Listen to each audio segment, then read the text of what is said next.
Hey fam, I want you to like, share, and subscribe to our YouTube channel, youtube.com/Roland S. Martin. And don't forget to turn on your notifications. One of the reasons why Donald Trump never wanted to release his taxes because he knew the impact it was going to have on this election. Well, the New York Times, of course, came out with this study showing that pretty much over a decade, Donald Trump lost $1 billion and didn't pay any taxes whatsoever. Now he's trashing the Times, calling it fake news, blasting everybody.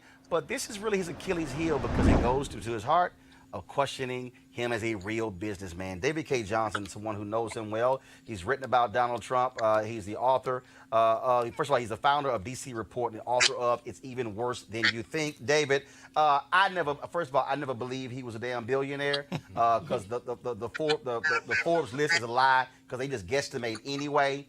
But the fact of the matter is, Donald Trump, he knows that it's a lie that he's a great businessman. New York media played a role in this. Networks like CNN and MSNBC and Fox News kept putting him on. They kept promoting that lie. And all these people who voted for him, they actually thought, put a great businessman into the White House who can save America. Yeah, you're exactly right about that, Roland. The news coverage of Trump by almost everyone was gullible and naive, and it's an example of the old problem of don't let the facts get in the way of a good story.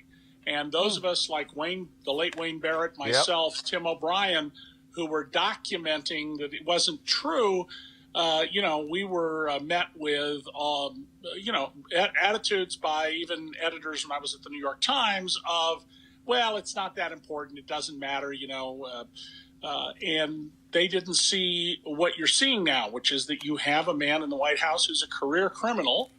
And the discussion you've just been having, a man who is, as racist as can be, even as he goes around proclaiming he's not, and his followers are to a large extent people who want to parody Trump's line, "Make America white again." Voter suppression to them, perfectly okay. And David, the thing is here, and the reason that it just stabs him in the heart, because he's crafted this whole narrative. I'm the smartest, I'm the best, I remember everything, I know all these things. And the reason he does not want people to see his taxes, because they will actually see how he has manipulated and lied. Look, what is it? His golf course in New Jersey, they've got a pen of goats so he can qualify for a farming exemption? That's right. That's right. And today something very important just happened. The New York State Senate just passed a bill authorizing the state to give state tax returns to the Congress on request. Your state and federal tax returns in New York are essentially identical. The Assembly is controlled by Democrats, and Governor Cuomo says he will sign this bill. So the House Ways and Means Committee, despite the Trump administration lawlessly refusing to obey the law and turn over the returns, is going to get something very close, 99.9% close to the returns that Donald Trump filed with the federal government. But David, does it bother you that Democrats, and again, the dancing they're doing, he is basically saying to hell with you, Congress.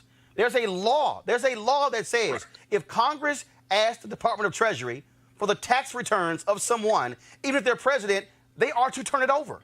Right. Well, here's the problem I see here, Roland. It's not a legal problem. It's a political one. The Republicans overplayed their hand with Bill Clinton in the impeachment over his dalliance with Monica Lewinsky.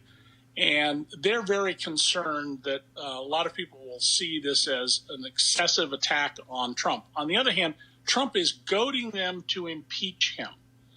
And I think they're going to have to do it, but they need to hold public hearings, just like we had during Watergate, so that people hear the testimony and see the evidence. And I'll tell you one of the Build the case, make the case. That's right. One of the first people who should be called to testify is the IRS Commissioner, Charles Rettig, who is a California lawyer who helps rich people who get caught playing games or even outright cheating in the tax system.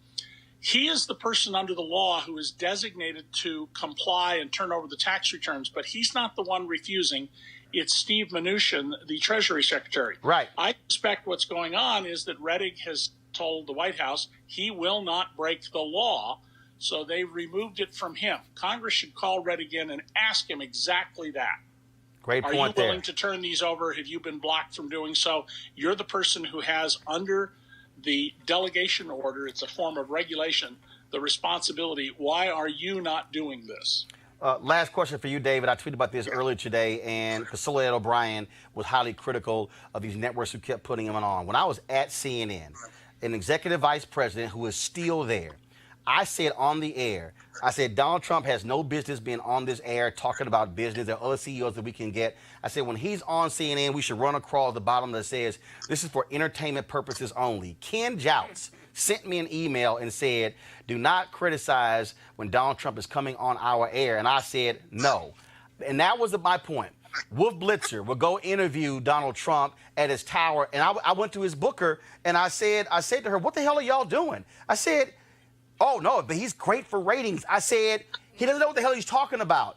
National media fell for this, and they created this monster that he is basically the best businessman in America. And not a single one of these networks and executives has said, we apologize for not listening to folks like you and Wayne and others where the truth was there. They fell for the okie doke, and they should be ashamed of themselves. Well, and especially culpable here is my former newspaper, the New York Times.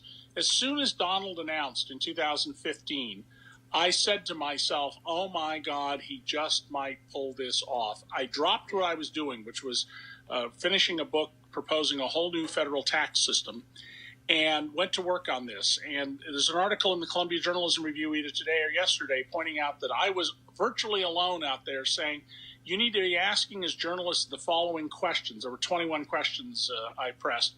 Nobody did. And the New York Times in particular bears a burden here because every important news person in the country, the first thing they do in the morning is they read the New York Times.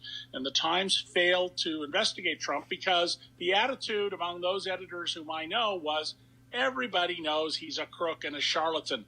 Well, no, people don't know that outside of Manhattan. Right. There you go. Well, David Cay Johnston, you've been doing a great job. Again, folks, DCReport, author of It's Even Worse Than You Think. We appreciate it, David. Thanks a lot. Thank you, Roland. Roland Martin Unfiltered. Be sure to join our Bring the Funk fan club. Every dollar that you give to us supports our daily digital show. There's only one daily digital show out here that keeps it black and keep it real as Roland Martin Unfiltered. Support the Roland Martin Unfiltered daily digital show by going to RolandMartinUnfiltered.com. Our goal is to get 20,000 of our fans contributing $50 each for the whole year. You can make this possible. RolandMartinUnfiltered.com.